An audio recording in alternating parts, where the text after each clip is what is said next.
Bien, bah écoutez, bonjour Monsieur Plonker d'Assac, content de vous retrouver pour cet entretien du 19 août 2018. Bonjour Blandine, bonjour Eric, bonjour Jean-Luc, Bonjour. bonjour Jean. Bonjour, super. Merci à vous d'être là. Et voilà, on reprend Alors, cette pré-rentrée. alors justement, durant cet été qui n'est pas encore fini, il y a quelques affaires et nouveautés sur le Désagréable. Bah voilà, vous allez nous éclairer, notamment avec l'affaire Benalla-Macron. Doit-on considérer cette affaire comme un simple feuilleton de l'été ou pensez-vous que ses conséquences seront durables? Qui a fait éclater cette affaire en somme? Et pourquoi celle-ci éclate et pourquoi maintenant?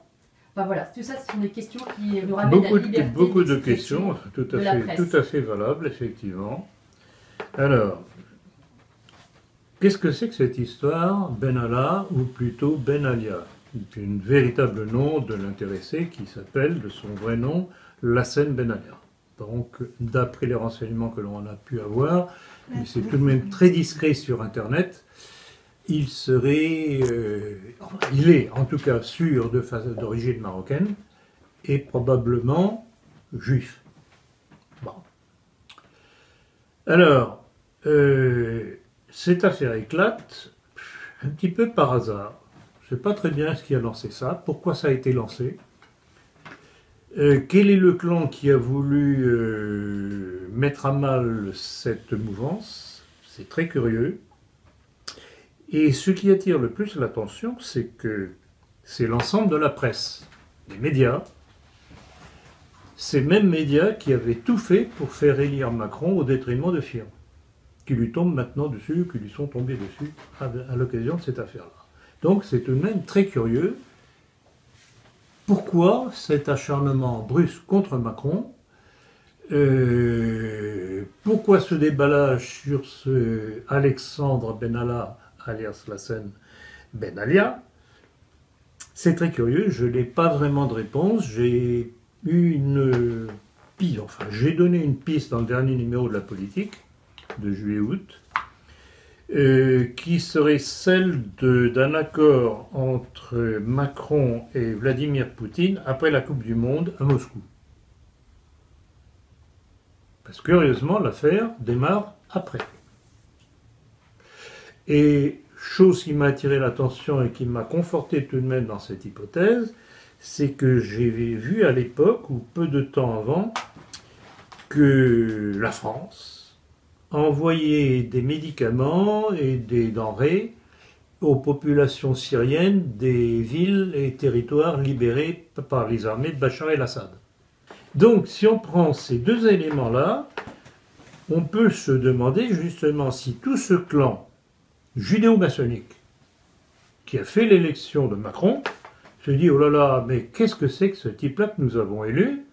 On ne l'a pas élu pour ça. » Alors, l'hypothèse que j'ai lancée aussi, s'ils veulent se débarrasser ou tout au moins faire comprendre à Macron qu'il a intérêt à marcher droit, qui pourrait en bénéficier? Qui pourrait en bénéficier? Et on repense à un certain petit Nicolas Sarkozy, qui fait partie du lobby. Alors, ou bien ils veulent s'en débarrasser carrément pour que Sarkozy puisse se réintroduire, parce que, regardez, si jamais il y avait une affaire d'État qui pousserait Macron dehors, devant quelle figure se trouve-t-on? Fillon est paralysé puisqu'il n'y a toujours pas de jugement rendu sur ses affaires, soi-disant affaires. Wauquiez, les médias lui tombent dessus à bras raccourcis, en le ridiculisant, en disant il n'a aucune chance, tatater, etc. Et toute la bande des libéraux et des francs-macs des républicains lui font la guéguerre, etc. Donc, Fillon-Wauquiez n'auraient pas beaucoup de chance. Bien qu'ils auraient bien reprendre le flambeau, ce serait le petit Nicolas. Donc voilà, c'est ça, tout ça que j'ai évoqué dans ce numéro de la politique. Alors, il y a tout de même des choses qui intriguent avec ce Benalia.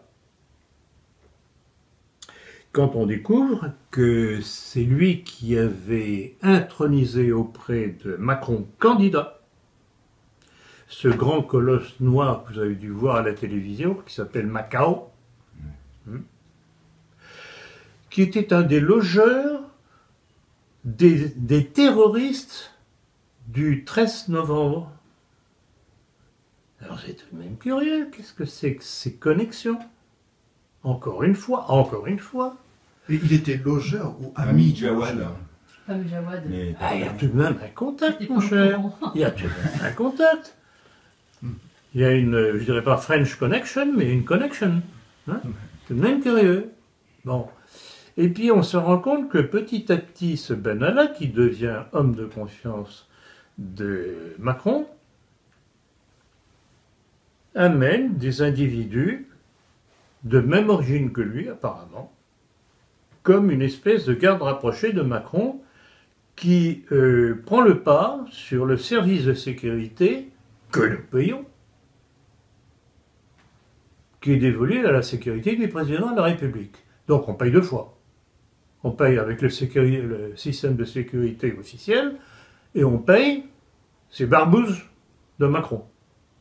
Donc c'est vraiment une nébuleuse. On ne peut dire qu'il n'y a pour l'instant que des pistes, des hypothèses qui vont demander à être confirmées. Alors, évidemment, le petit père Macron compte sur la chaleur estivale et sur le fait que les Français ont la mémoire courte, comme disait un certain maréchal Pétain, et qu'à la rentrée, on n'y pensera plus. Une opération de communication au port de Besançon. Alors on verra à la rentrée si on relance l'affaire ou si les dredons dessus. On verra bien. Enfin, nous, on n'a pas intérêt à mettre les dredons, bien au contraire. Alors, donc voilà, on a l'impression que Emmanuel Macron s'est constitué une espèce de police politique avec des éléments sionistes visiblement proches du Mossad. Et c'est pas la première fois qu'on en entend parler. Mais alors justement, là, c'est là où je rebondis sur votre analyse. Pourquoi donc choisir justement ce fameux Benalia, qui est sioniste, Mossad, enfin voilà, qui a ses entrées auprès de ceux qui justement dirigent la République? Pourquoi est-ce qu'eux-mêmes se tireraient une balle dans le pied? Il y a quelque chose que je ne comprends pas. Ah oui, tout à fait, vous n'êtes pas le seul. Vous n'êtes pas le seul, on ne peut que constater en se disant, c'est curieux. Pourquoi avoir pris en tête de Turc, on peut dire, ce Benalia? C'est curieux. Alors, quand je vois par exemple qu'un Patrick Drahi, qui était à fond pour Macron avec BFM TV et toute sa chaîne de journaux et de magazines, lui a tapé dessus à bras raccourcis par le biais de ses médias, je me dis, mais qu'est-ce que c'est que ce truc-là? D'où mon hypothèse, j'en vois pas d'autre de l'accord que Macron aurait passé avec Poutine de calmer le jeu de la France contre la Syrie de Bachar el-Assad. Ce qui ne convient pas du tout aux sionistes. Donc on est une bagarre de sionistes. C'est bizarre. Voilà. Donc je ne peux répondre à votre question que par une hypothèse que j'ai donnée, en disant, bon, ça demande à être suivi et de voir ce qui va sortir de tout ça. Voilà.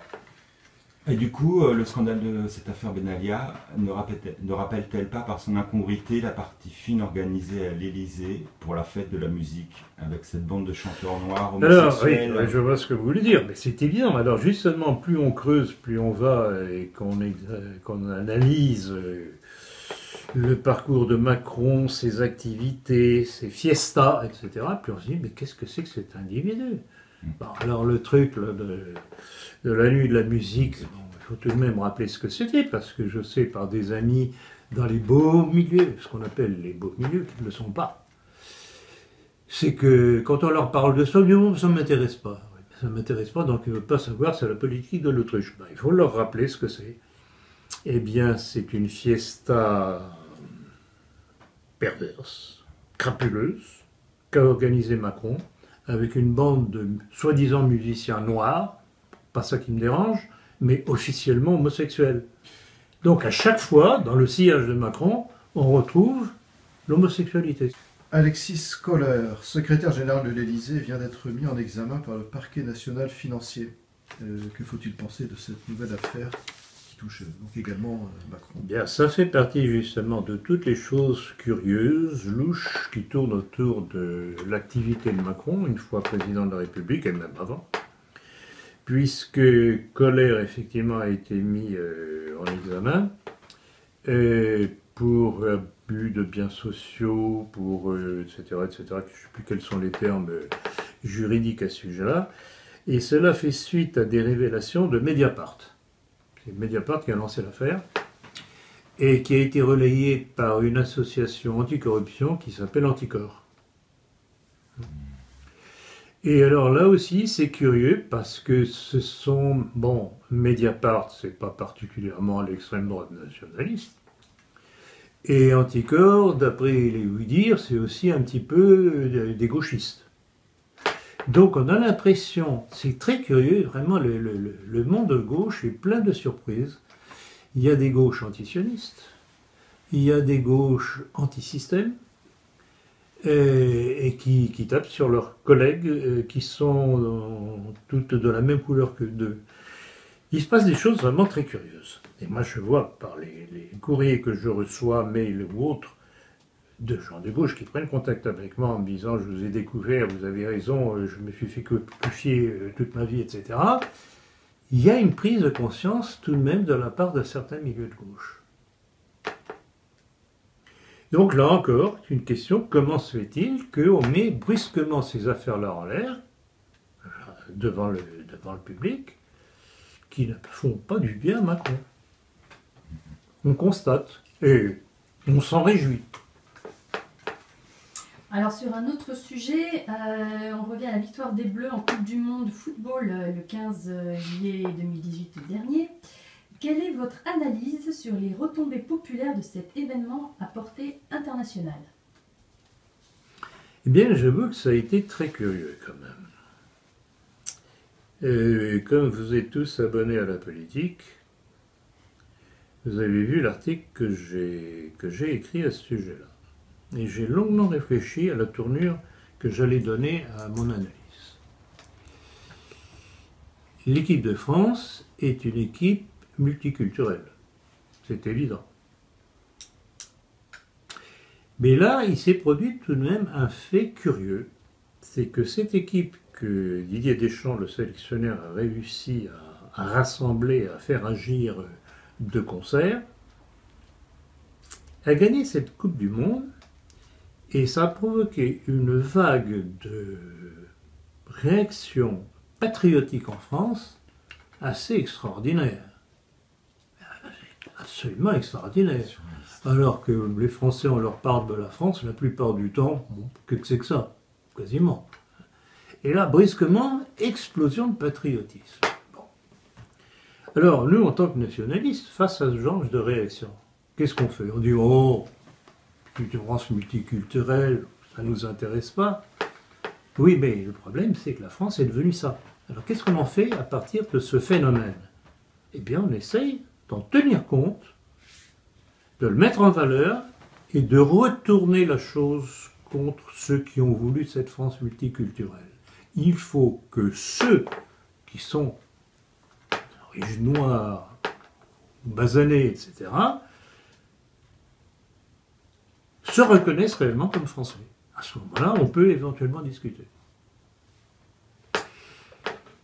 Et ça va probablement retomber comme un soufflet, mais je ne veux pas cracher sur cette réaction patriotique parce que, en fait, ça a été une réaction de Français qui, pour une fois, depuis des décennies, depuis en tout cas la dernière Coupe du Monde, avaient une raison d'être fiers de leur pays. J'ai pas envie de cracher là-dessus. Je vous dis, Le nationalisme est un pragmatisme face à une situation donnée. Il faut essayer de retourner les situations à notre profit. Alors, ce que j'ai particulièrement apprécié, en plus de ça, c'est un garçon que j'apprécie par sa tenue. En plus de ça, c'est un bel exemple de français de souche. C'est Giroud, qui a fait une très bonne déclaration. Quand on lui a remis la médaille à la Légion d'honneur, il a dit « Les militaires qui vont combattre méritent mieux la Légion d'honneur que nous. » Il a raison. Tout à fait raison. Pourquoi donner la Légion d'honneur à un petit bout de champ, à un artiste, à ceci ou cela, au moins qui éternue dans le bon sens, on lui donne la Légion d'honneur. Il y a des médailles de mérite, que je sache aussi. Vous avez du mérite d'avoir gagné la Coupe du Monde, oui. La Légion d'honneur, non, la Légion d'honneur n'a pas été faite pour ça. Mais non, maintenant,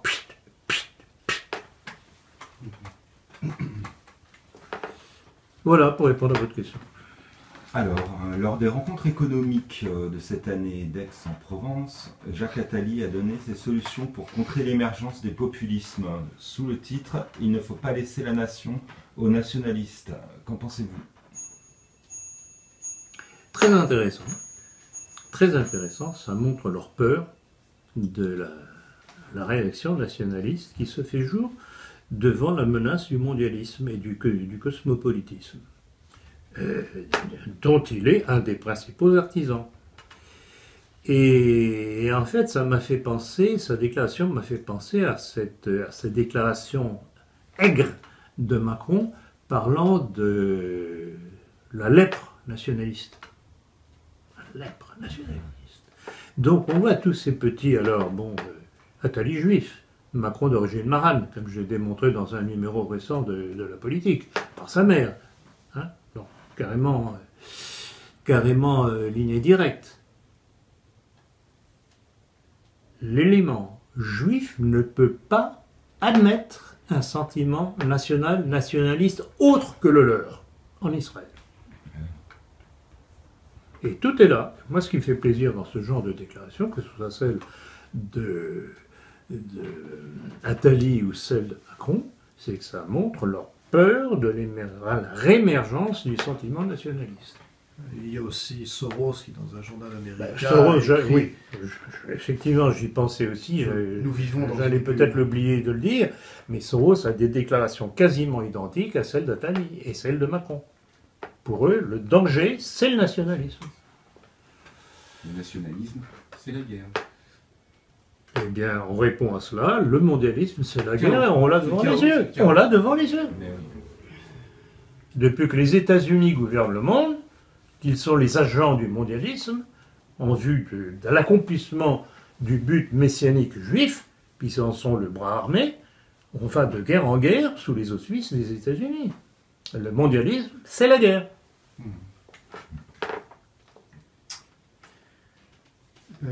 L'ineffable Bruno Le Maire salue le sauvetage d'une centaine d'emplois à la suite de la reprise de Manurin par un groupe des Émirats Arabes Unis. Comment peut-il parler de sauvetage alors que c'est à nouveau un fleuron de notre industrie qui place sous contrôle étranger? C'est exactement ça. C'est scandaleux. Alors ils se vantent de leur propre trahison. Ben, c'est une trahison. Bon, regardez, depuis au moins, bon, ça a commencé à devenir flagrant et à partir de Sarkozy, c'est là que ça commence. Toutes nos grandes entreprises industrielles passent sous contrôle étranger. Sous Macron, on a eu Alstom, entre autres. Il y a les aéroports qui passent sous contrôle étranger, dont celui de Toulouse-Blagnac à côté d'Airbus. Bravo. Dans les mains des Chinois. Bravo. Les barrages qui ont été construits avec notre argent. Bon, et quand est-ce qu'on nous rembourse? Et tout, les vignobles. Je ne sais pas si vous allez en parler tout à l'heure, mais j'ai vu une annonce dernièrement comme quoi la Nouvelle-Zélande avait décidé d'interdire aux étrangers d'acquérir des terrains et des biens immobiliers en Nouvelle-Zélande. Point. Ben voilà. Oui, c'est Préférence nationale. tous les gens richissimes. de Préférence la Silicon nationale, Valley. alors que Qui voulaient acheter local. toute cette bande de cosmopolites, vous voulez préférer un autre nom, plus spécifique que je donne, hein, D'ailleurs, on qui peut nous parler gouverne, du nouveau qui nous PDG gouverne. d'Air France. c'est la préférence étrangère.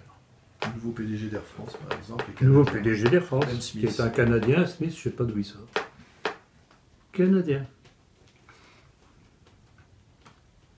Alors, donc, Macron ne fait aucun effort de réduction des dépenses de l'État. Par contre, là, il vient de trouver une idée, faire payer les arrêts maladie par les entreprises. Votre analyse. J'avoue que j'ai aimé. J'ai aimé parce que quand je me rappelle des trémolos dans la voix des grands patrons,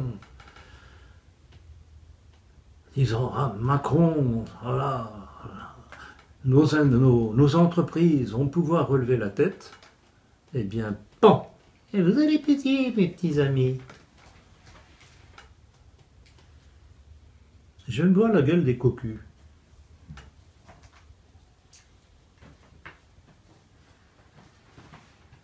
Alors la loi récente sur les abus sexuels présente une particularité. Alors que l'âge légal autorisé de rapport sexuel entre un adulte et un enfant devait être fixé à 15 ans, voire même 13 ans, cette loi ne présente plus aucune limite d'âge. Ne trouvez-vous pas cela scandaleux? Qu'est-ce que vous voulez que je vous dise? C'est évident que c'est scandaleux. C'est invraisemblable. C'est invraisemblable. Alors, je voudrais tout de même faire un petit rappel, retour en arrière. Pour que l'on touche bien du doigt la façon dont les ennemis de la société travaillent. Ils y vont par étapes, et moi ce qui me révolte de plus en plus, c'est ce monde catholique qui n'est pas fichu de comprendre comment on le détruit. On est passé de la pilule à l'avortement, ce qui a permis de détruire l'image de la femme et son propre respect par rapport à l'enfant. Puis on a commencé à nous lancer les ballons d'essai de l'homosexualité. Et un certain Nicolas Sarkozy, avec son ministre de l'Éducation nationale, Luc Châtel, qu'il fallait que les enfants de CM1, CM2 comprennent tout de même ce que c'était que l'homosexualité, enfin un enseignement à la compréhension de l'homosexualité. Et cela allait de pair avec l'enseignement, le début de l'enseignement, la théorie du genre. Donc, autre étape. Et puis il est arrivé maintenant une société ouvertement homosexuelle avec la LGBT qui devient une véritable dictature. Et malheur à celui qui dit « Oh là, moi je suis pas d'accord ». Oui ? Objection, suite en fait à cette campagne, parce qu'elle n'est pas dans notre questionnaire. Alors on va y aller. Oui. Cette campagne d'affichage qui a été faite mais très dernièrement, là, il y a 4-5 jours, mais c'est vraiment, ça date de cette semaine, qui dit vaut mieux en fait un bon viol collectif que je ne sais plus. J'ai pas vu ça. Je vais trouver ça me manque comme ma collection. Envoyez-moi ça. Mais vous allez voir, je vais trouver l'information parce que ça c'est énorme. Et pendant que j'en cherche l'information, moi je reviens sur... Attendez, je vais pas terminer mon truc. Bon. Donc on arrive à l'acceptation et quasiment à l'obligation, sinon d'être tous pédés, tout au moins de les accueillir fraternellement. Bon. Et je voudrais tout de même redire ce que je dis souvent, c'est que les véritables homosexuels qui sont comme ça parce qu'ils sont comme ça par la nature, ne s'affichent pas. Et l'homosexualité que nous combattons, nous, c'est cette homosexualité politique, philosophique, qui est un défi, qui est une volonté de destruction de la nation, de la société, et de la nation par la même occasion. Et puis maintenant, on arrive, et vous allez voir pourquoi je fais ce retour en arrière.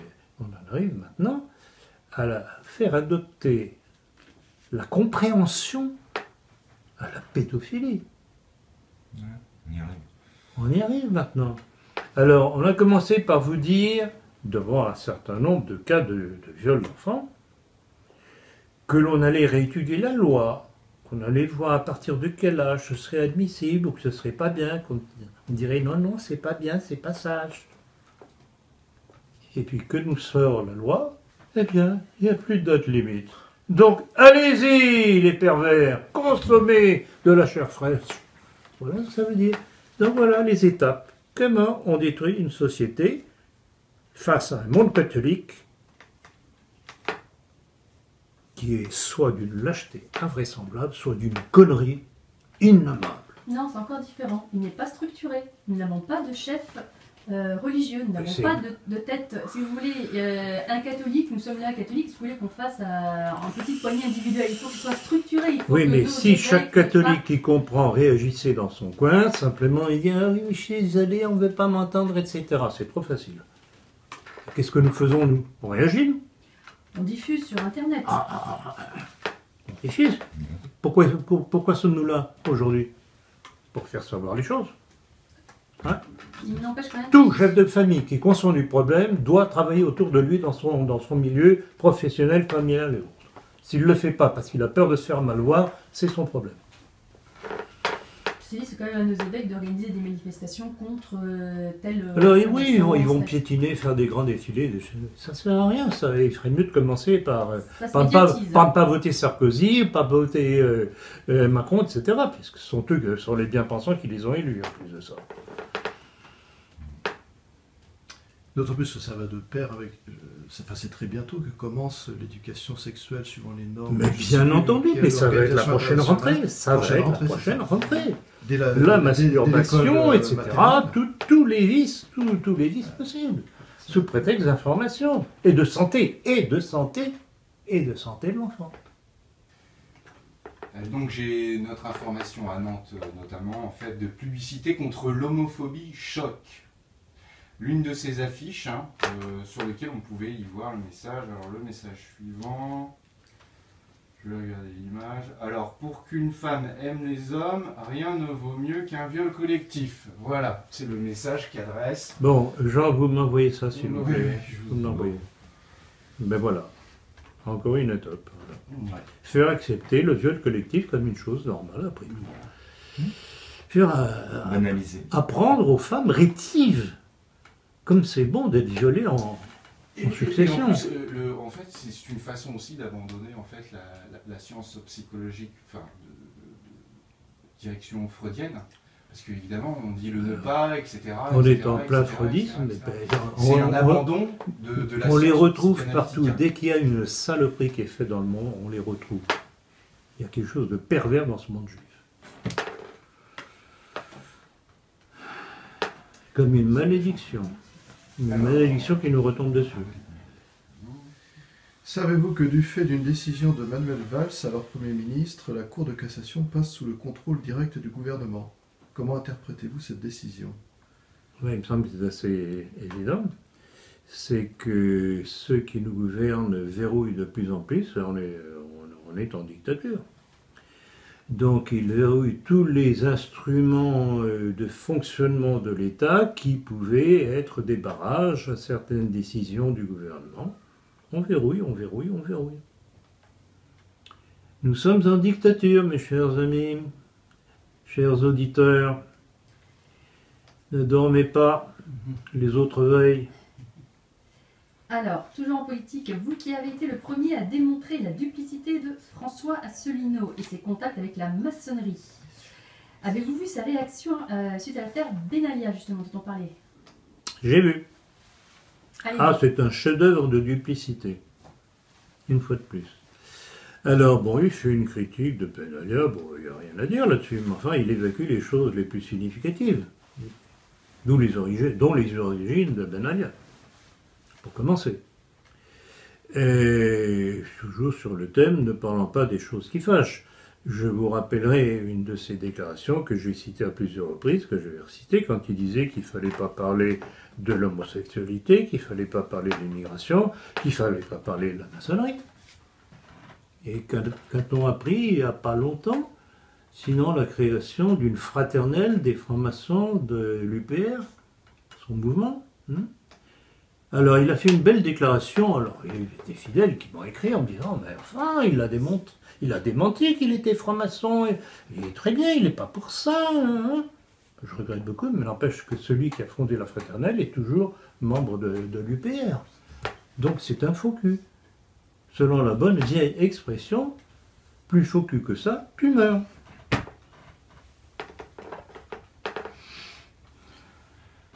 Dans votre conférence rare marquée « Politique et religion » du 16 juin dernier, vous mettiez en garde envers la diffusion de la pensée française de messieurs Jean Auguy et Xavier d'Hautefeuille pour leur accointance avec les représentants de la nouvelle droite athée, dont Philippe Randa, éditeur de livres ésotérico-érotiques.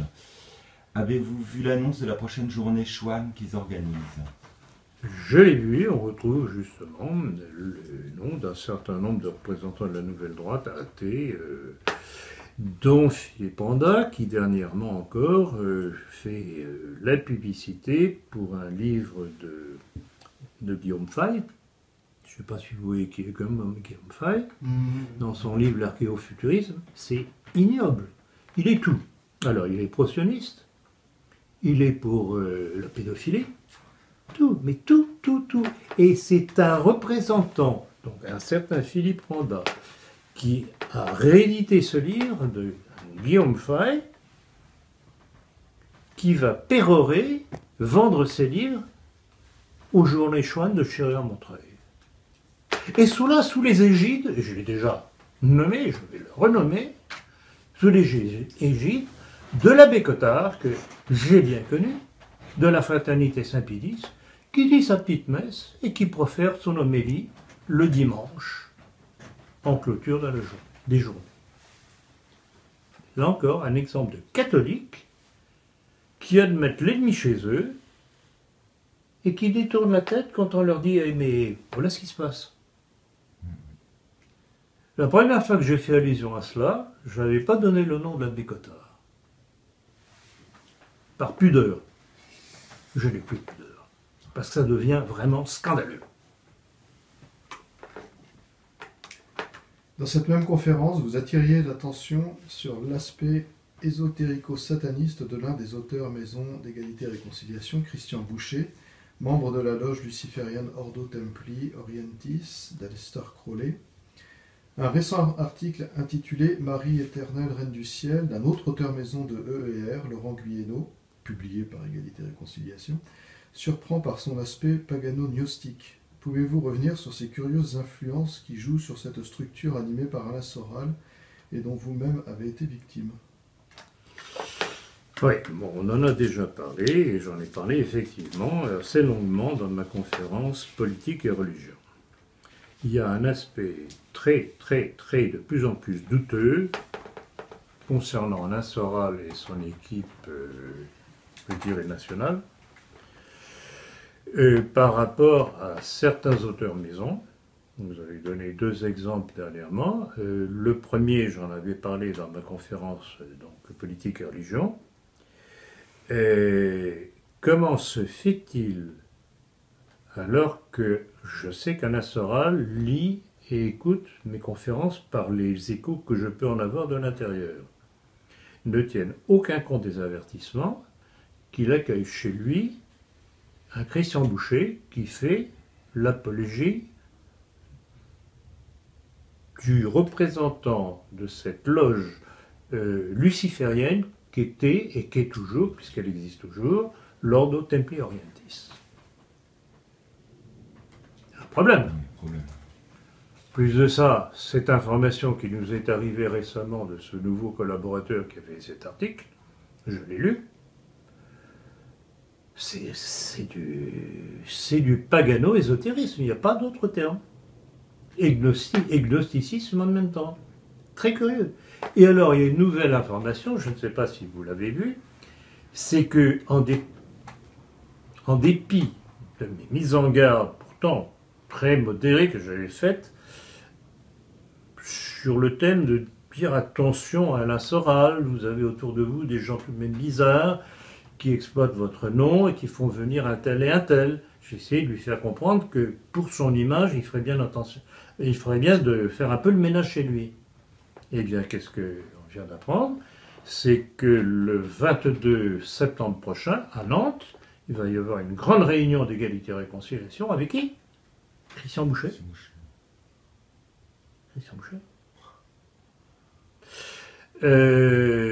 L'autre, c'est... Attendez, je dois avoir ça dans mes notes. L'autre, c'est...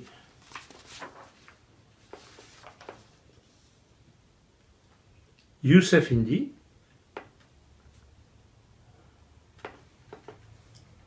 Et Alain Soral. Donc Alain Soral sera là pour cautionner les Christian Boucher. Alors, ça veut dire quoi? Ça veut dire quoi? C'est qu'il se reconnaît dans l'aspect luciférien de Christian Boucher. Bon, je regrette beaucoup. Donc, je ne sais pas si certains représentants de ER vont m'écouter. Je leur dis attention. Attention, on vous vend une marchandise. Je ne sais pas si c'est celle que vous voulez représenter. Donc voilà, égalité, ce que c'est en train de se révéler, je dirais pas de devenir, se révéler, ce qui ne veut pas dire la même chose. L'esprit est très syncrétiste.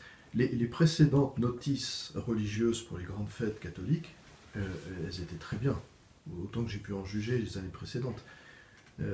Celle-là est une évolution. Par syncrétisme. Il y a une évolution. L'année précédente, c'était très catholique. Cette année-là, ça commence en disant, voilà, bon, Marie a toujours été montrée dans les évangiles comme contre la mission de Jésus. C'est invraisemblable. Oui, ça, j'ai lu. C'est invraisemblable. Et puis, alors du coup, le lecteur, pas trop averti, il va en tirer quelle conclusion au bout de 3 ans? Non, il y a un problème là. Il y a un côté thèse, antithèse, et la synthèse de 3e année, ça va être quoi? C'est un problème. C'est la contre-culture. C'est la contre-culture, c'est la contre-culture, et le problème, c'est que nous-mêmes, on ne sait pas où ils en sont, mais je me demande si eux-mêmes savent où ils en sont. Mais est-ce que vous pensez que Alain Soral serait coincé et obligé de faire rentrer ou Bonne question. Ouais, c'est ça. Bonne question. Non, ce sont l'esprit marxiste, syncrétiste. Voilà, il y a de ça aussi. Mais, vous savez, vous connaissez la vieille expression, la caque sent toujours le hareng. Des tonneaux qui ont contenu de la saumure, hein, vous avez beau rincer, ça pue toujours. Il y a des vices rédhibitoires qui ne s'effacent pas, dont le marxisme et le gaullisme. Et la maçonnerie, parce que ceux qui sortent de maçonnerie en gardent tout de même une imprégnation. Même s'il peut y avoir de bonnes conversions, mais à voir de près. Alors si vous voulez, on va passer à des questions internationales, notamment avec la Syrie, qui reprend possession de son territoire avec l'aide de l'aviation et des forces spéciales russes. N'est-ce pas la fin du rêve israélien du Herzl Israël, c'est-à-dire le grand Israël? Et du coup, quelle va être selon vous la réaction d'Israël dans ce contexte? Exactement, c'est très intéressant parce qu'il y a de multiples aspects, facettes à cette affaire-là. Alors, incontestablement, sur le terrain, l'armée de Bachar el-Assad a quasiment reconquis tout son territoire, ville par ville, région par région. Avec l'aide de la Russie, c'est incontestable. Avec l'aide des troupes supplétives iraniennes et du Hezbollah libanais, ce qui fait fumer Israël, bien entendu. C'est pour ça que quand certains du type Hillard disent que Poutine est juif, Poutine est un ami de Netanyahou, Poutine est mondialiste, je me dis qu'il ne doit pas suivre l'actualité. Parce que sur le terrain, qu'est-ce qui se passe? Il se passe qu'avec la politique de Bachar el-Assad avec Poutine, Israël est repoussé. Ils en sont maintenant en bordure du Golan. Alors le Golan, c'est un gros morceau qui a été confisqué par Israël, que des déclarations, des injonctions de l'ONU demandent à Israël depuis des années de rendre à la Syrie. Donc voilà, moi ce qui m'intéresse dans l'action d'un homme, c'est pas ce qu'il dit, les risettes qu'il peut faire sur le plan diplomatique ou autre. C'est quel est le résultat concret de son action. C'est ça qui compte. Alors il y a aussi un autre aspect. C'est ce qui se passe pour les Américains. dont on connaît la présence en Syrie encore, où ils ramènent, où ils essayent de reconstituer encore d'autres bases de support pour Daesh, pour l'État islamique. C'est que la tactique syrienne et russe c'est une tactique d'encerclement. Ils coupent les bases, les voies de communication. Donc, ça se resserre, ça se resserre, ça se resserre.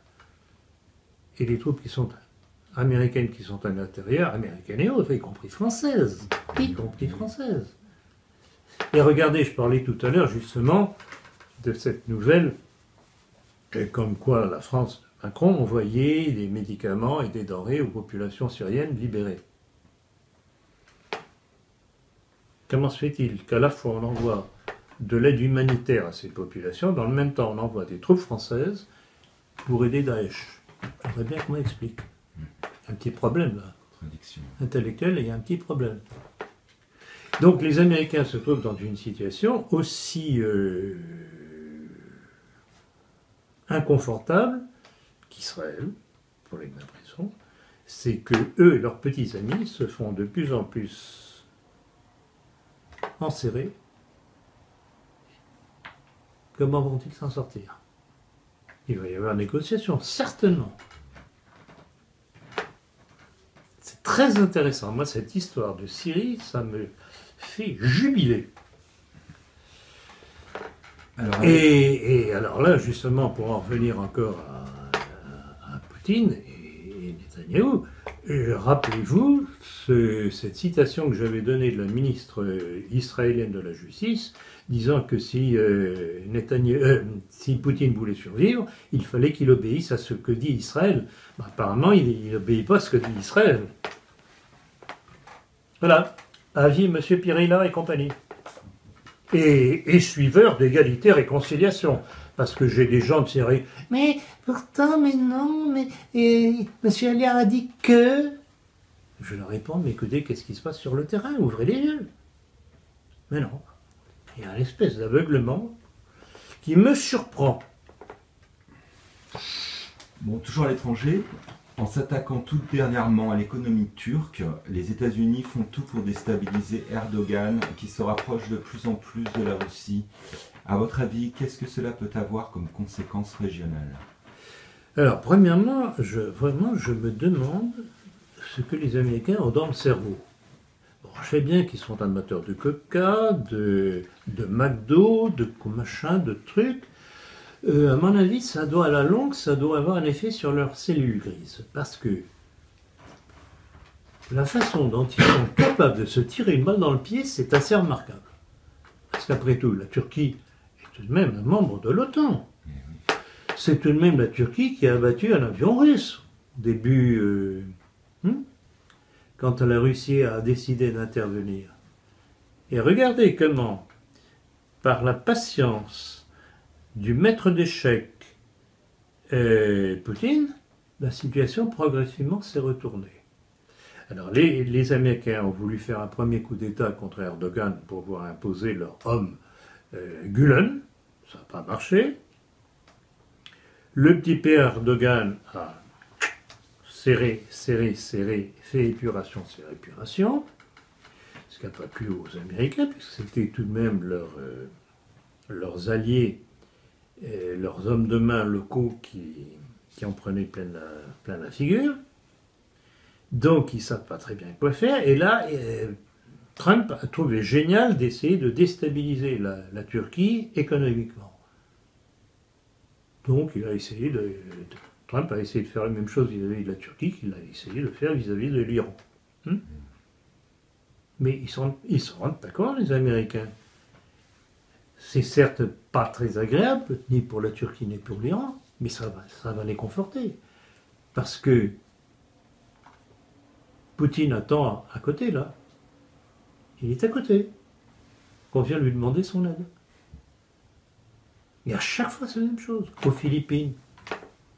Le service, je viens de voir tout récemment, aux Philippines, avec Duterte. Qui a formé les forces de sécurité philippines depuis ces dernières années? Les services russes. Donc, étape par étape, notre petit père Poutine place ses banderoles à travers le monde. Tac, tac, tac, tac, tac.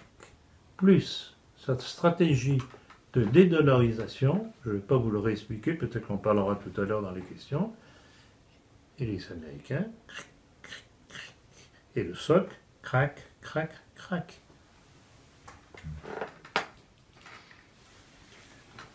Il y a peut-être une explication aussi, c'est que comme empire unique pendant 20 ans, les Américains vivent dans leur bulle et ont appris à agir. Ah mais ça en fait partie, je suis tout à fait d'accord, entièrement d'accord, c'est bien.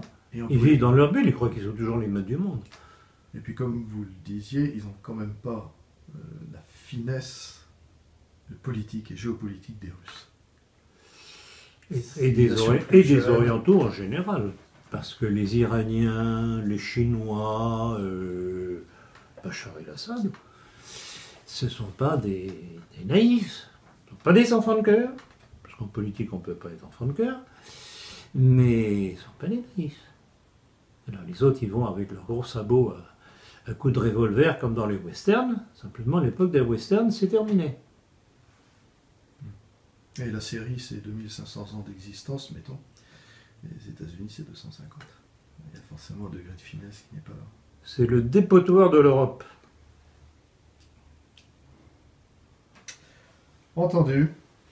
Fin juillet 2018, les médias ont insisté sur l'accueil des casques blancs par Israël. Pouvez-vous nous expliquer de quoi ils retournent? Alors c'est un magnifique enfumage, cette histoire-là, parce que les casques blancs, tels qu'ils nous ont été présentés déjà quelques années maintenant, c'est une création de l'Occident sioniste, donc avec les Américains comme maître d'œuvre, comme une entreprise de bénévoles, d'assistanat, etc., en Syrie, pour les malheureuses populations persécutées par cet affreux Bachar el-Assad, entre guillemets, bien sûr.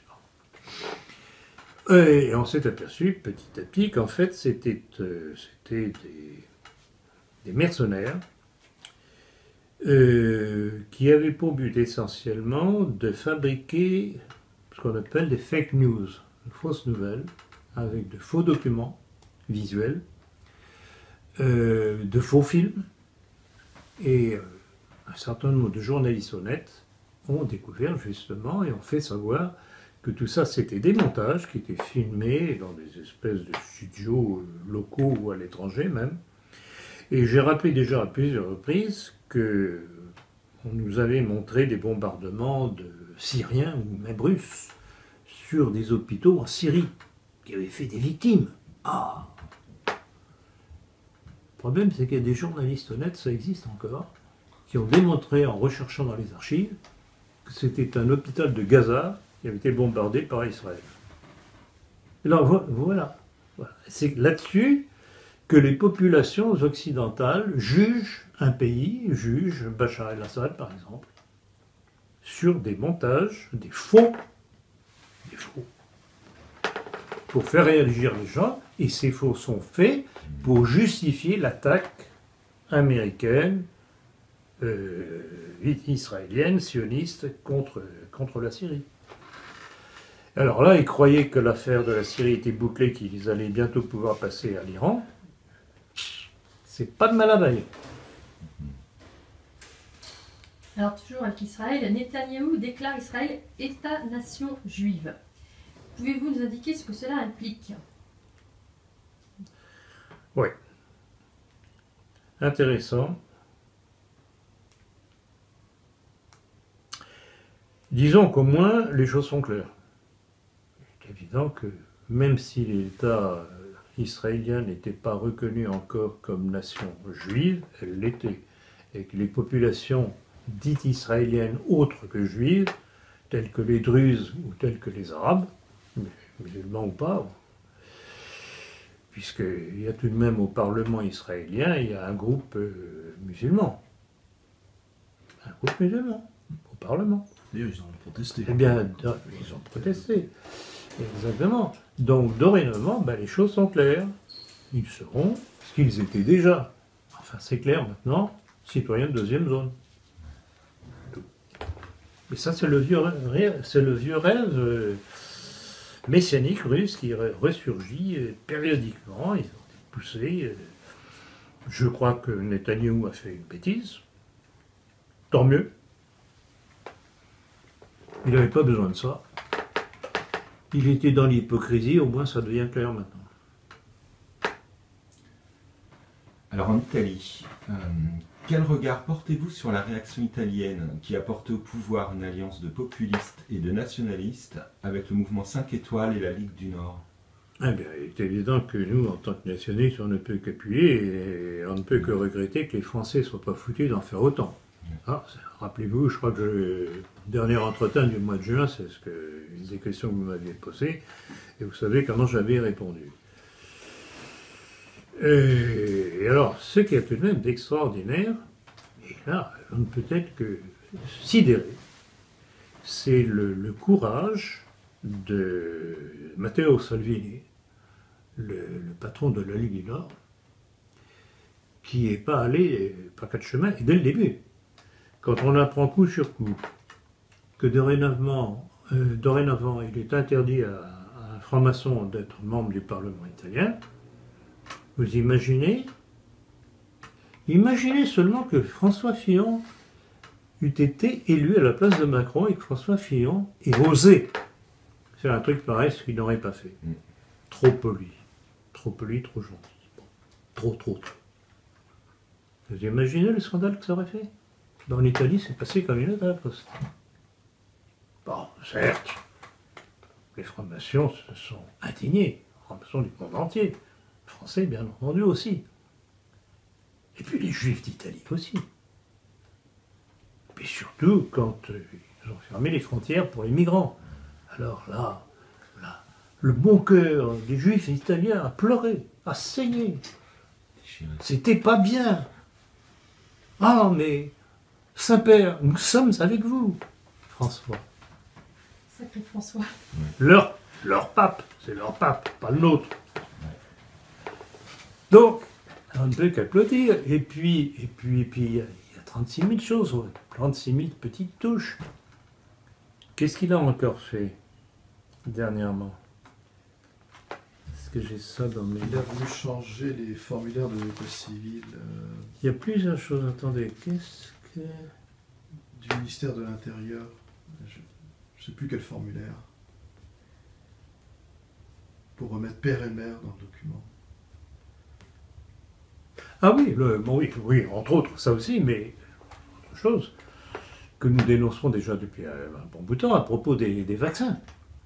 Il a décidé que la vaccination obligatoire de scolarité ne serait plus obligatoire. Donc il rejoint l'opposition. C'est une position de bon sens. Ce qu'il faut, c'est qu'on ait une population saine. Les gens en bonne santé n'attrapent pas les crasses. Et surtout, quand on empêche des populations immigrées malsaines de venir sur le territoire national propager leur maladie.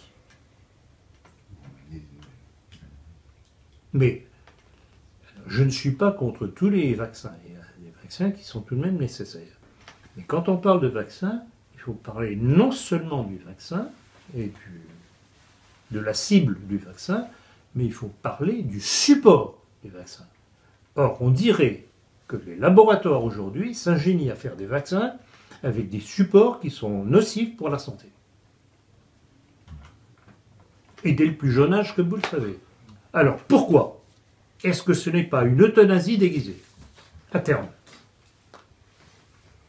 En tout cas, le peuple italien reconnaît la bonté de ses dirigeants. Lors de la cérémonie de funérailles pour les morts du pont de Gênes qui s'est effondré, ils ont applaudi le gouvernement quand il est entré et ils ont sifflé les membres de l'ancien gouvernement. Tout à fait. Alors à propos, justement, faites bien de rappeler ça, à propos de cette affaire du pont, c'est tout de même assez extraordinaire. D'ailleurs, il y a des voix en Italie qui s'élèvent pour commencer à dénoncer les accointances entre certains gouvernements italiens et la mafia. Alors je ne sais pas sous quel gouvernement italien a été construit le pont de Gênes, mais parce que, vous savez, un truc qui s'effondre, ça ça s'effondre parce que soit le béton n'est pas de bonne qualité, soit parce que les armatures ne sont pas suffisantes. Il y a toujours une raison. Justement, j'ai une photo là, qui me venait des réseaux sociaux, ce matin je l'ai eu. Il n'y a aucune armature en métallique. Si. Non, si, on en voit. On en voit, mais probablement pas suffisant. Oui, mais enfin, c'est des tifiletés qui sont là comme ça. Hein. C'est pas c'est pas des poutres métalliques. Ah oui, d'accord. Voilà, oui, c'est du... C'est pas un béton à peine armé. Oui, ça. Enfin, oui, ben, tout à fait. Une armature de béton. Tout à fait. Alors ça doit remonter tout de même. Il faudrait... Est-ce que vous arriveriez à savoir... 67 l'inauguration, 1967. 1967. C'était la démocratie chrétienne. L'édifice déjà, lui. C'était la démocratie chrétienne. Et à l'époque, les normes de construction étaient peut-être pas les mêmes qu'aujourd'hui, je ne sais pas. Ah, j'en sais rien, je pose une question. Oui, mais Blandine, regardez nos bons vieux ponts romains, ils tiennent encore. Ça, c'est toujours, quand même, quand on veut, on peut. Il Faut pas raconter, mais non. Tout ça, évidemment, il y a des dessous de table qui permettent de... Bon, non, donc vraiment, pourvu que Dieu leur prête longue vie à Salvini et aux siens. Je pense que Salvini, d'ailleurs, va réussir à mettre de côté le mouvement 5 étoiles qui sont de rigolo. C'est une espèce d'anarchisme populiste, c'est très bizarre. C'est incohérent, il n'y a pas de ligne politique réellement, alors que la Ligue du Nord a une ligne politique, ça se voit. Si on regarde le mouvement 5 étoiles de plus près, il y a différentes branches. Et il y a différentes branches en plus de ça. Et il y en a une sérieuse, mais j'ai pas eu le temps d'approfondir. Oui, non, il faudrait approfondir. Cette cuisine interne au parti. Il faudrait approfondir davantage. Que pensez-vous de l'annonce selon laquelle Steve Bannon, ex-conseiller du président J'y pensais justement, c'est bien que vous la posiez.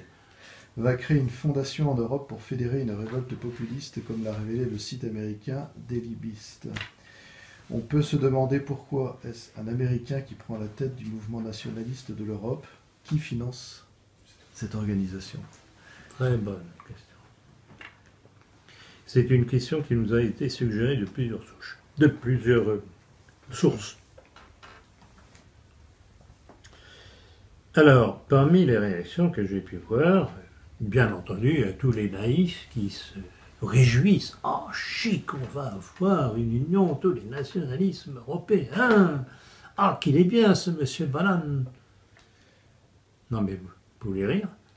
Qu'est-ce qu'il vient faire, cet Américain, à vouloir réunir les soi-disant réactions nationalistes?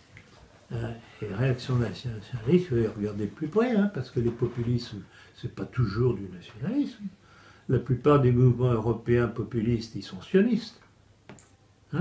Donc, est-ce de la part de Bannon? Est-ce que oui, de la part de Bannon, ce n'est pas une tactique de récupération américaine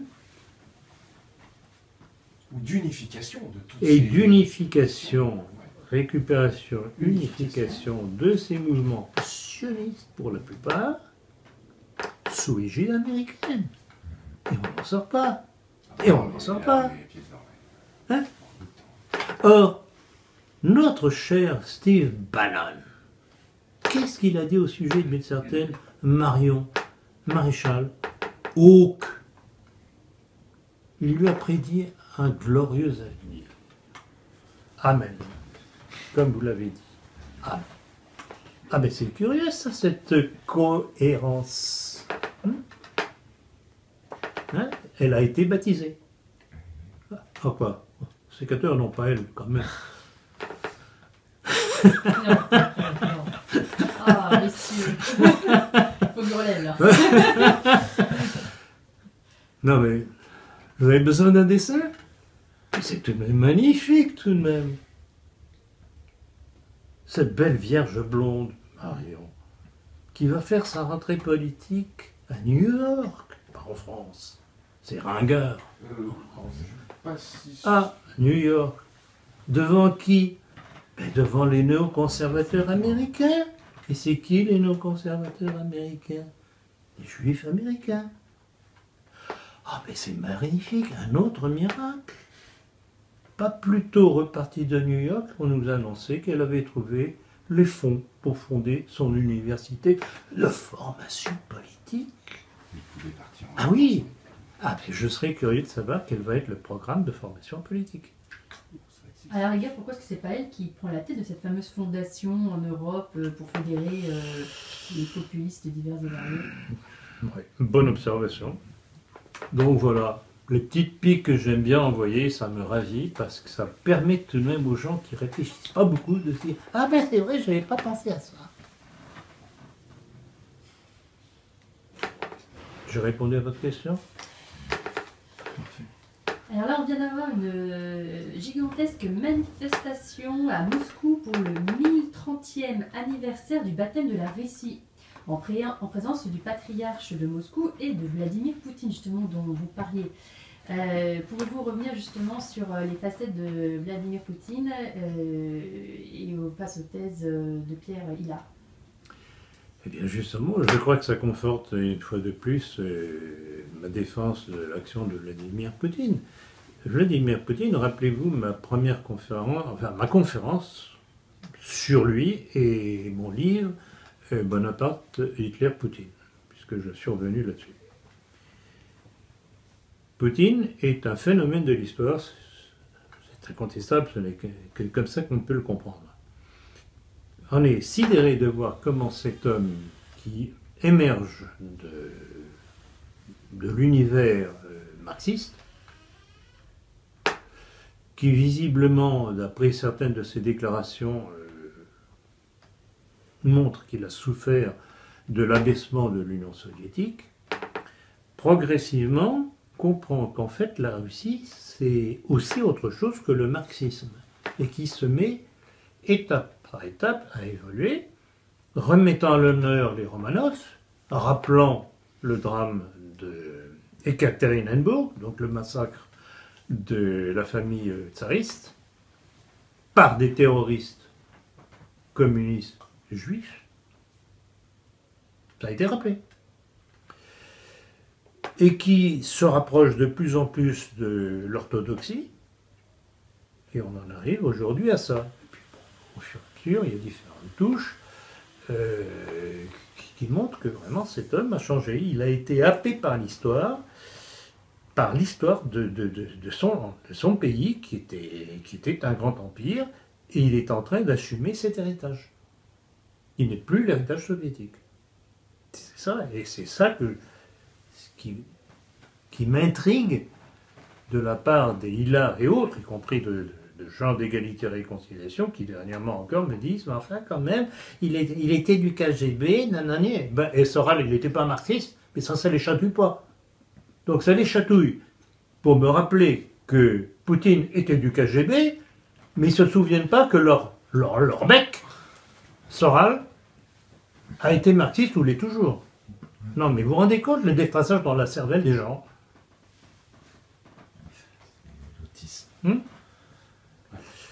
Donc, c'est vraiment, Poutine est un personnage qui restera dans l'histoire, c'est incontestable. Et rappelez-vous la fameuse phrase que j'ai citée et recitée de Jacob Rothschild, disant que Poutine avait trahi le mondialisme. Mais on comprend Rothschild. On comprend Rothschild, parce qu'effectivement, Poutine qui émerge à partir de Elstine, qui lui était l'homme du mondialisme, donc les gens du mondialisme pouvaient s'attendre que Poutine, qui émergeait derrière Elstine, était lui aussi mondialiste. Et quand ils voient la politique qui se dessine avec Poutine, ils disent « Ah, mais il nous a trahis ». Donc c'est ça qui est révélateur. Donc voilà ce que je voulais rappeler à propos de Poutine, et je voudrais que tout de même ceux qui parlent sans réfléchir et sans avoir l'œil sur l'actualité en tirent les conclusions. Sinon, on va se demander s'ils ne sont pas payés pour dire des conneries.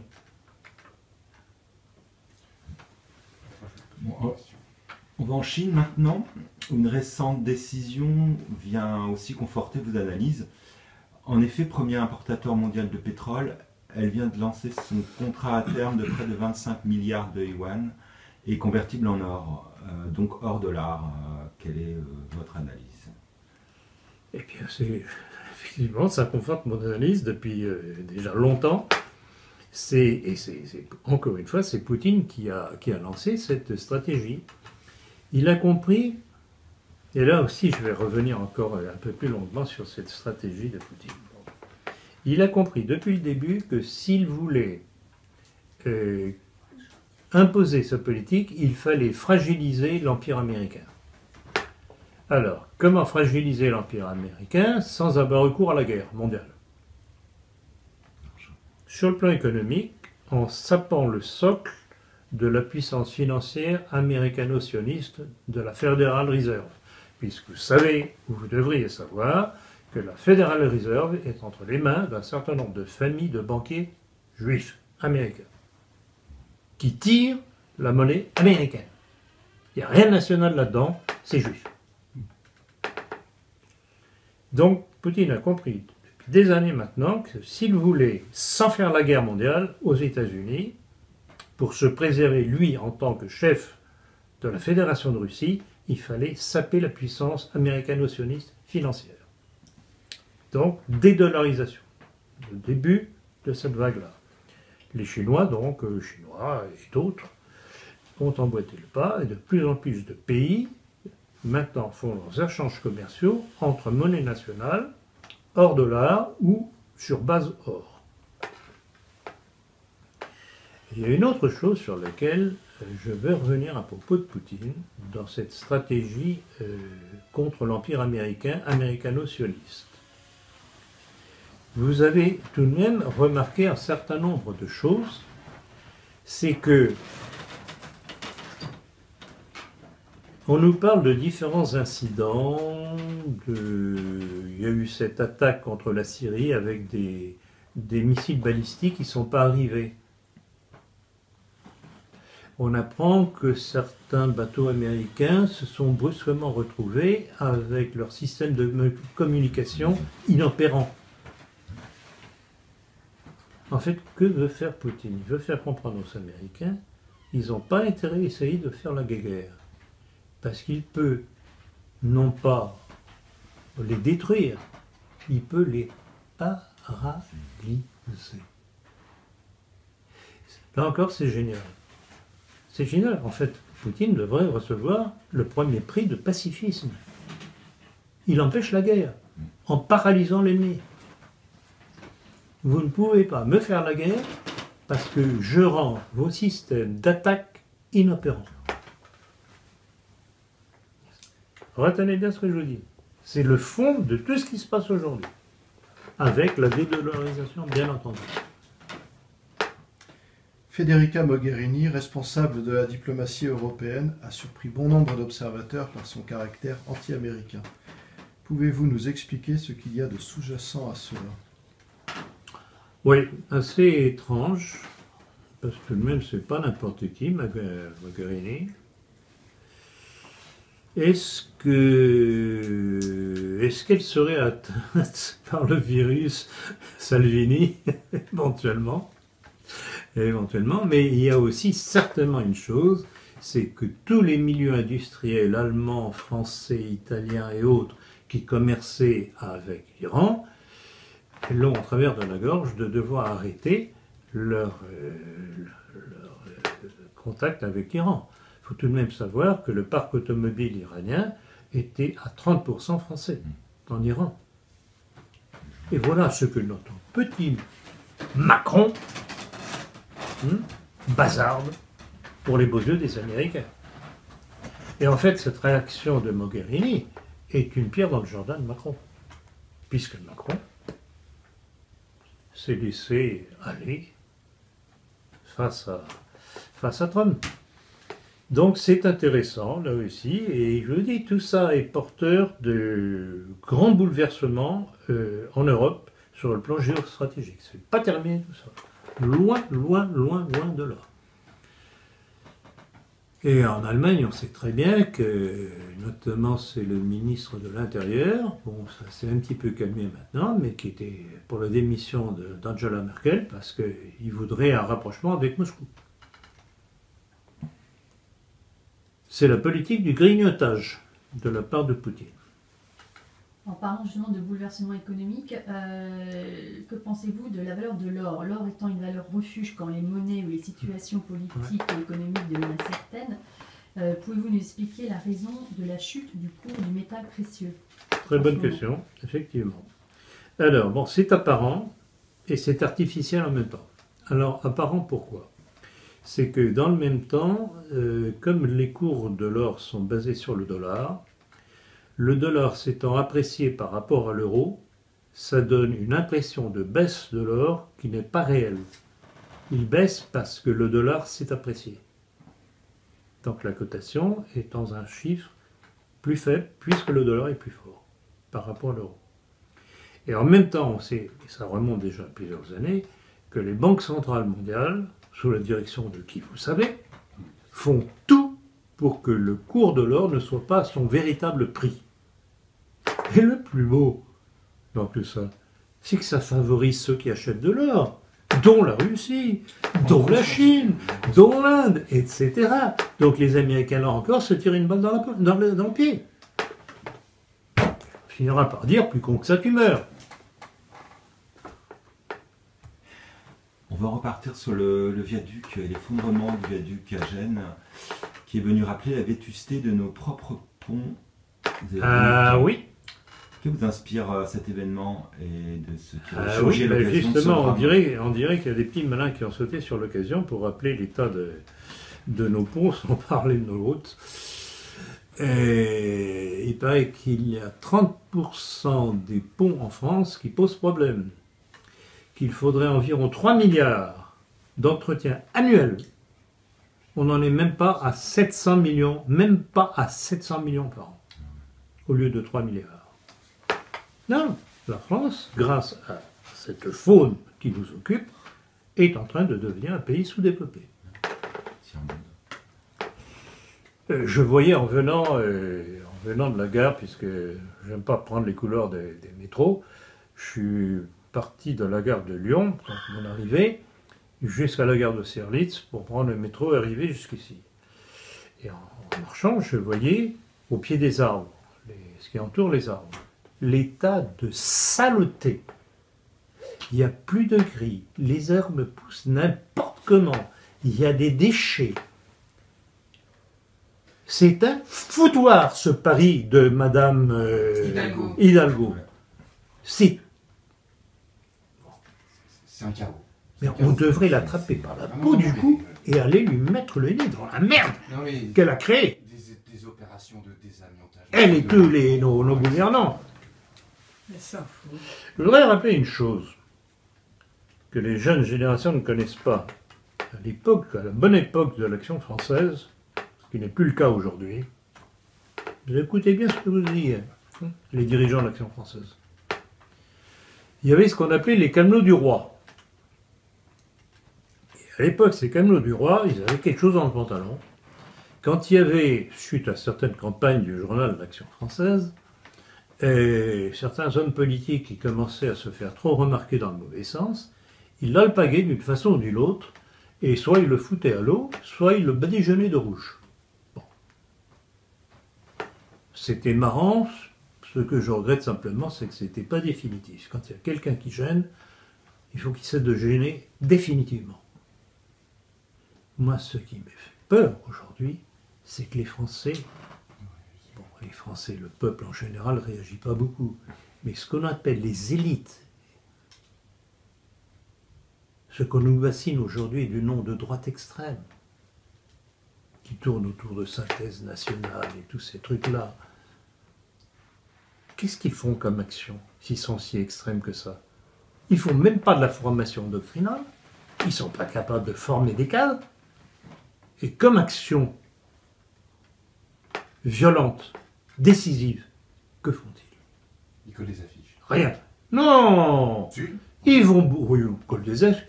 Ils vont dans les bistrots, s'enfiler des bières, et ils ont sauvé la France. Et voilà pourquoi je dis ce que je dis à propos de ces gens-là. Pourtant, c'est pas que le peuple ne réagisse pas face à certaines situations. Il y a eu, tous ces derniers temps, cet été principalement d'ailleurs, des poignardages quotidiens Et on voit beaucoup de Français qui viennent défendre, notamment des femmes, et c'est eux qui reçoivent le... Ah oui, bien sûr, oui. Bon alors, oui, effectivement, vous avez courage individuel. Eric, vous avez tout à fait raison. Il y a des Français qui individuellement réagissent et qui font montre de courage et qui, malheureusement, sont parfois victimes. Moi, ce que j'ai en ligne de mire, vous le savez déjà depuis un bon bout de temps, c'est cette espèce de droite qui plastronne, qui se dit extrême et autres, et qui ne fait rien sinon des gargarismes. Je répète, ils sont capables de former des élites qui serviront de cadre plus tard, ni sont capables de faire des actions capables d'éliminer des gens nocifs. Et je prends la responsabilité de ce que je dis.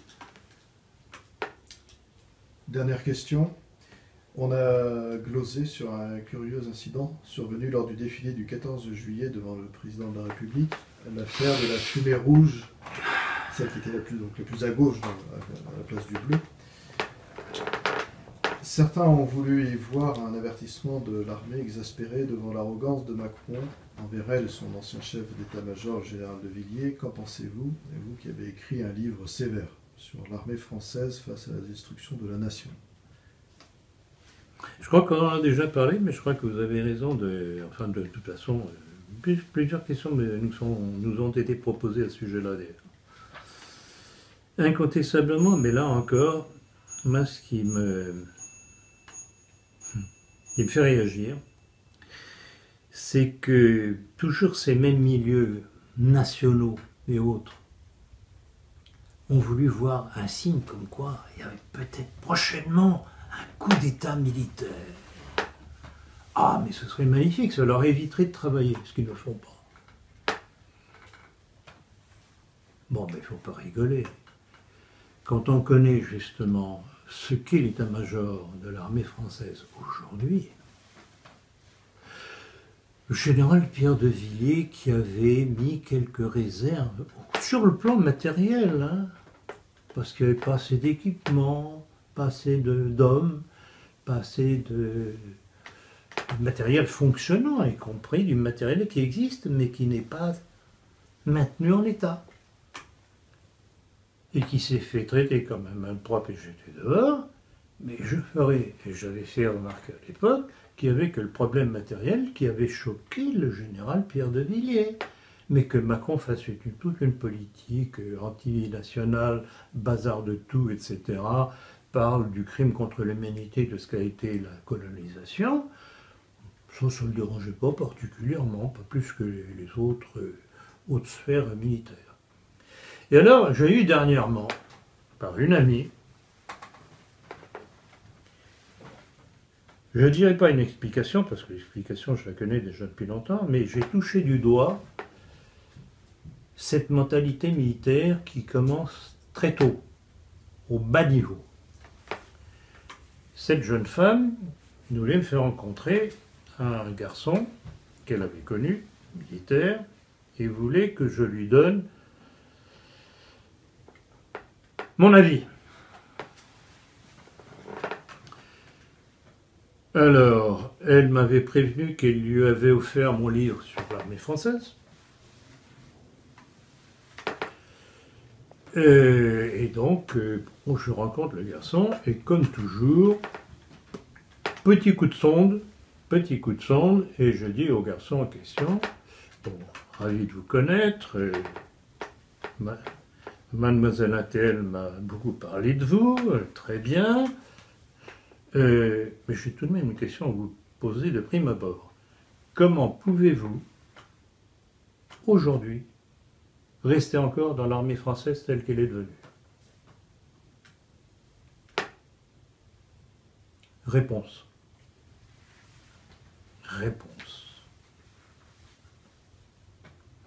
Vous comprenez? Nous sommes au service du peuple. Le peuple nomme des députés, élit des présidents de la République.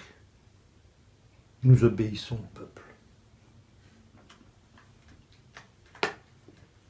Étonnez-vous après cela du manque de réaction de la haute hiérarchie. Et ça commence dès le biberon à l'armée. Ce garçon n'a rien compris. C'est un bon petit démocrate bien formaté. Et alors, quand vous me posez cette question-là, justement, ça m'a immédiatement, au quart de seconde, rappelé ce que j'ai vécu. Comment voulez-vous que dès les tout bas grades, je crois qu'il était sergent ou adjudant ou je ne sais pas quoi, ils ont cette mentalité rassurante. Nous sommes au service du peuple. Ah, c'est pas notre faute. C'est le peuple qui vote mal. Bon, alors s'il vote mal, et vous allez accepter les conséquences du mauvais vote du peuple, ou soi-disant peuple, qui lui est manipulé, comme vous l'êtes aussi, vous les petits militaires. Oui. Je tenais à rappeler ça parce que ça explique le comportement de l'armée et je voulais rappeler ça parce que je ne sais pas si cette jeune femme qui a eu l'honnêteté intellectuelle de me demander mon avis aura compris ce que j'ai voulu faire passer. Je répète en pesant bien mes mots. Point. Eh bien, voilà. On a terminé l'entretien, je crois. Terminé ? Tout à fait. Merci. Eh bien, écoutez, merci de ces questions. Donc, vous avez été de très bons interprètes. Alors, je tiens par la même occasion à remercier ma proche équipe qui a aussi participé, tous nos correspondants qui nous ont aussi suggéré un certain nombre de questions à travers des mails et autres, ou Facebook, tout simplement. Souvent, d'ailleurs, c'était des questions qui se recroisaient. Donc, merci à tout le monde, parce que justement, c'est ça qui nous donne notre force de frappe. C'est cette quantité invraisemblable de gens que nous ne connaissons pas nécessairement, qui comprennent le but de notre combat, et qui s'y associent en apportant telle nouvelle, etc., tel commentaire. Donc, merci à eux tous, et à elles toutes, parce qu'il y a aussi pas mal de femmes là-dedans. Alors, pour terminer, je voudrais revenir sur le sujet des cercles nationalistes français, que beaucoup n'ont pas encore compris quel était le but et le mode de fonctionnement. Le but est de créer des structures de formation politique de façon à préparer des cadres pour l'avenir, des cadres politiques qui sachent quel est l'ennemi, quels sont ses moyens, quels sont ses buts, comment s'en prémunir et quelles solutions apporter aux calamités qui nous ont amenés. Je vous demande à toutes et à tous qui m'écoutez ou qui allez m'écouter après cet entretien